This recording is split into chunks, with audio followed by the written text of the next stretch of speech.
How to unlink EA games from Steam. The first thing you do is you need to pull up your web browser, head over to ea.com, and then you log in to your EA Games account. And after that, you click this icon and then go to account settings.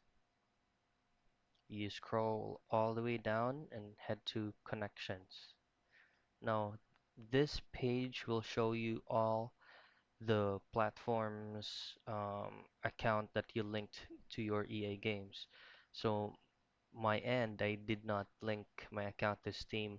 So if you link your account to Steam, it should show right here unlinked. You'll just have to click on that, and then once clicked, you will receive a notification that there will be a code for you to use to proceed on unlinking Steam from your EA games.